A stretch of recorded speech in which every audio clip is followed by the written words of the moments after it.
Antes de mergulhar nesta história incrível, considere se inscrever no canal e ativar o sininho. Cada história aqui tem algo a dizer, e você não vai querer perder nenhuma. O Vila del Corte era um lugar à parte. Orgulhosamente situado no topo de uma colina arborizada, dominava a Lago Esmeralda como uma sentinela congelada no tempo. Construído no início do século passado, foi projetado como um palácio particular.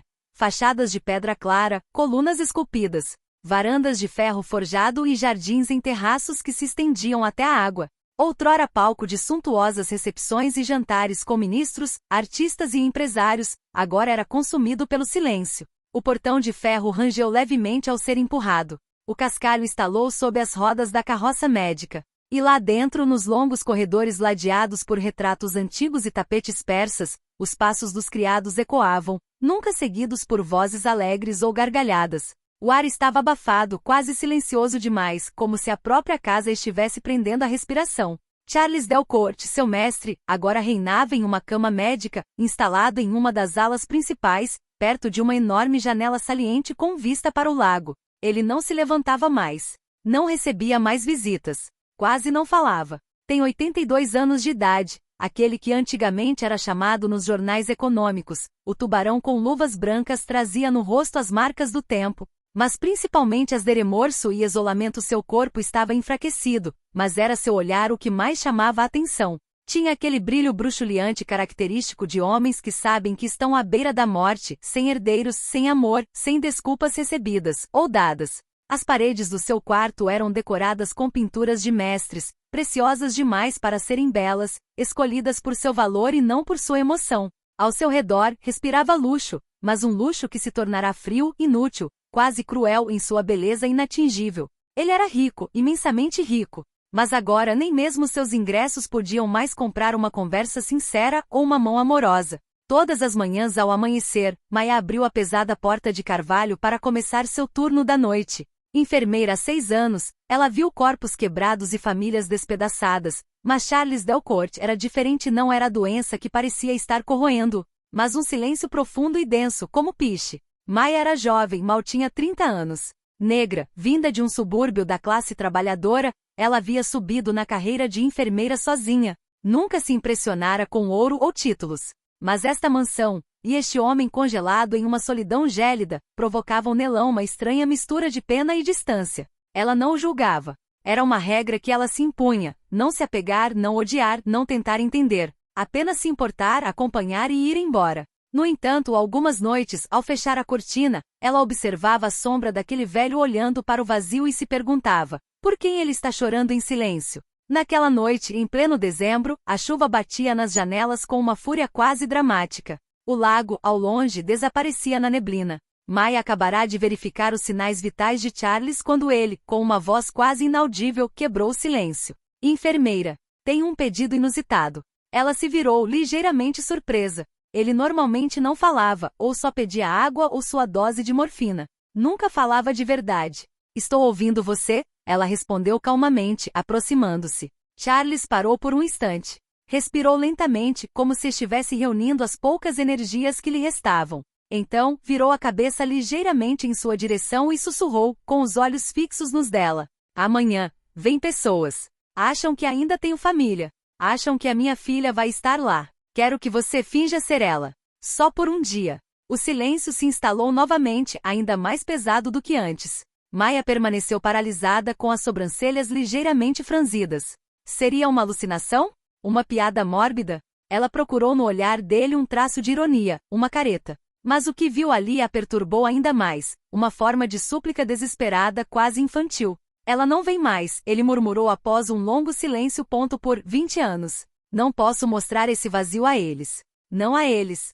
Sua voz falhou na palavra vide e por um momento Maya não viu mais o bilionário ou velho manipulador, mas um pai abandonado, congelado em arrependimento. Ela poderia ter dito não. Ela poderia ter ido embora. Mas algo dentro dela, talvez uma intuição, ou talvez uma falha, entendeu que por trás daquele estranho pedido havia uma angústia de profundidade abismal. Ela apenas respondeu: vou pensar nisso, Sr. del Corte. Então ela saiu, com o coração mais pesado do que o normal, deixando para trás um homem que pela primeira vez em décadas, ousara peça para não morrer mais sozinho. No dia seguinte, ao amanhecer, Maya se preparou lentamente, como se cada gesto tivesse um novo peso. Ela escolhera um vestido azul meia-noite, simples, mas nobre, justo na cintura, que flutuava levemente a cada passo. Em volta do pescoço amarrara uma discreta fileira de pérolas emprestadas da penteadeira da mansão, e prendera os cabelos em um coque baixo, limpa e elegante. Seu rosto, sem maquiagem excessiva, irradiava uma sobriedade digna. Ela não era mais a enfermeira da noite. Era outra pessoa.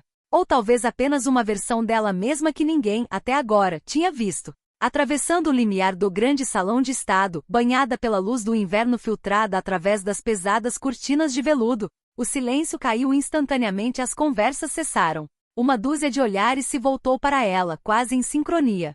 Havia rostos velhos ali bronzeados pelos anos e privilégios, um ministro aposentado com uma voz grave, 2 advogados com laços muito estreitos, e ex-associado de Charles, rígido como um cipreste, e sua esposa, empoada como uma estátua de porcelana. Todos tinham aquele olhar curioso e ponderado, de quem não julga em voz alta, mas não pensa menos. Charles Delcourt, sentado numa poltrona mais digna do que medicalizada para a ocasião, levantou uma mão frágil e declarou com uma voz quase orgulhosa: "Meus amigos, está aí a Elise, minha filha." Um suspiro percorreu a plateia. Surpresa educada. Então os sorrisos retornaram. Mãos se estenderam. Maya inclinou a cabeça gentilmente, sorrindo, equilibrada. Ela jogado, sim, mas com uma precisão quase perturbadora. Ela sabia andar, segurar uma taça de champanhe sem tremer, sorrir sem falar. Não aprenderá nada disso na faculdade de enfermagem. Aquilo era outra coisa. Uma dignidade antiga, talvez herdada de sua mãe, ou gravada em seus ossos por anos de observação do mundo nas sombras. O que ela não sabia, no entanto, era que como Charles olhou para ela, não era o olhar de um velho atuando no teatro. Era o único de um pai faminto por memórias, tentando paracolar, dentro dela, os fragmentos de um passado despedaçado. Ela riu suavemente de uma anedota fingida, e ele a encarou, não porque ela mentisse bem, mas porque ela o lembrava da doçura que ele havia destruído. No almoço, servido em uma longa mesa com castiçais de prata, Charles de repente se animou. Ele contou memórias inventadas com uma precisão perturbadora. "Você se lembra, Elise, daquele verão em que você desenhou aquele velho carvalho perto do lago? Penduramos seu desenho no meu escritório." Maya, sem hesitar, respondeu: "Sim, eu tinha certeza de que aquela árvore estava falando comigo. Você estava tirando sarro de mim, mas guardou, né?" Os convidados sorriram emocionados. Olhares foram trocados. E Sovelho, que todos sabiam ser rígido, distante, quase frio nos negócios, parecia derretido diante dessa garota redescoberta. A ilusão era perfeita. Perfeita demais. E Maya, para sua própria surpresa, concordou.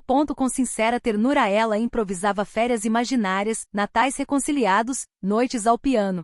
Cenas que nunca tinha vivido, mas que lhe pareciam saber apesar de si mesma. Às vezes ela olhava para ele com o canto do olho e via, nas dobras do seu rosto, um arrependimento tão profundo que se tornou quase físico. O dinheiro, os contratos, os troféus do passado, tudo isso era inútil. Tudo que ele tinha era este dia, esta ilusão. À medida que os convidados iam embora, um a um, envoltos em seus casacos de lã e em respeitoso silêncio, a grande sala de estar foi ficando vazia novamente. A luz se apagou suavemente e a casa parecia retomar a respiração lenta e solitária. Charles então virou a cabeça para ela.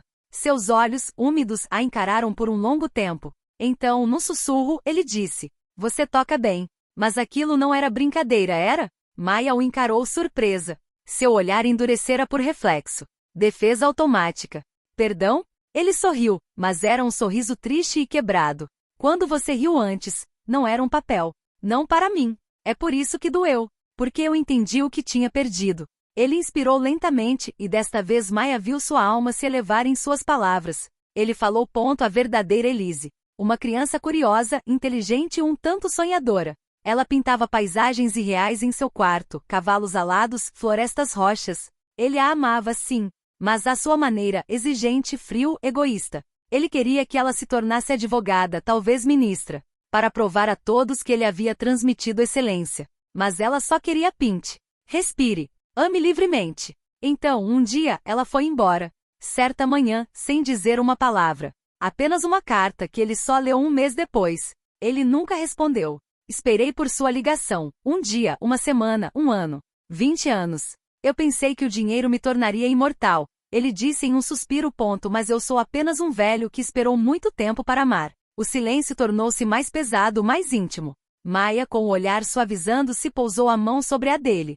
Sentiu a pele fina, quase transparente. Não respondeu de imediato. Então, em voz baixa, disse: nunca é tarde para pedir perdão, mesmo que você não receba. Charles fechou os olhos lentamente. 2 lágrimas rolaram por suas têmporas, discretas como preces. E neste momento suspenso não sobrou nada do jogo, nada mais do papel, apenas 2 seres humanos, unidos por uma dolorosa verdade. A necessidade de amar e a necessidade de ser amado, mesmo que por um dia. Na noite seguinte, Carlos morreu pacificamente em seu sono. Sem reclamações, sem últimas palavras dramáticas. Apenas um suspiro que se tornou mais fraco e depois silencioso. Quando Maya entrou em seu quarto ao amanhecer, uma brisa fresca fez as cortinas dançarem, e o velho parecia ainda estar dormindo. Mas desta vez seu rosto estava lançado. Como se o perdão, mesmo silencioso, tivesse desatado suas correntes invisíveis. Maya ficou imóvel por um longo momento. Nem tristeza, nem choque.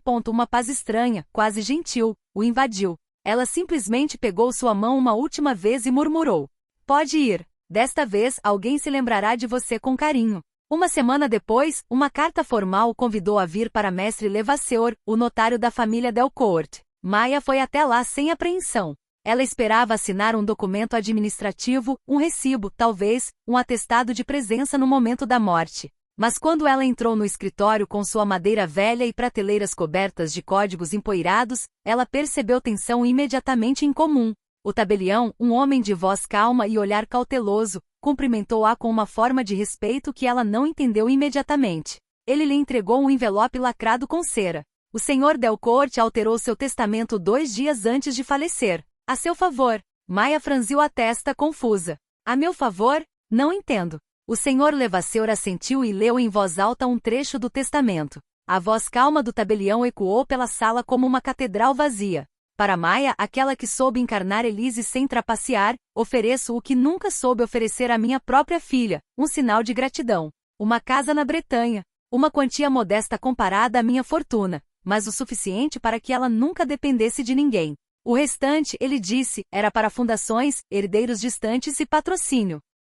Maya não disse nada. Suas mãos estavam frias. Ela segurava o envelope como um objeto sagrado, carregado de tudo que nenhuma palavra poderia ter expressado durante sua vida. Dentro, uma carta escrita à mão, em papel marfim com tinta azul trêmula. E Maya, você era a filha que eu deveria ter tido, livre, doce, digna. Em um dia, você me deu o que eu nunca soube construir em toda a vida. O que você tocou, me permitiu sair com o coração um pouco menos vazio. Espero que esse gesto não te envergonhe, mas é sincero. Obrigado. Carlos. Ela releu essas linhas várias vezes, com os dedos trêmulos e o olhar desfocado. Então, colocou a carta sobre a mesa, fechou os olhos e finalmente deixa as lágrimas rolarem. Sem soluços. Sem gritos. Apenas uma chuva suave, silenciosa, quase frágil. Ela não estava chorando por Charles. Ela estava chorando para ela mesma, por esse vínculo inesperado e improvável que surgiu entre 2 almas à deriva, uma no fim, a outra no limiar de algo novo. Ela permaneceu sozinha por um longo tempo, no escritório silencioso, enquanto o mundo lá fora continuava indiferente. E naquele dia, Maya entendeu algo que nenhuma escola, nenhum trabalho, nenhum livro jamais lhe ensinou. Mesmo as existências mais manchadas podem, por um momento, ser atravessadas pela luz de um gesto humano, um perdão, um reconhecimento, um amor silencioso dado tarde demais, mas recebido no prazo. E com esta verdade simples mas imensa, Maya deixou o escritório diferente. Não mais rico, mas mais vivo.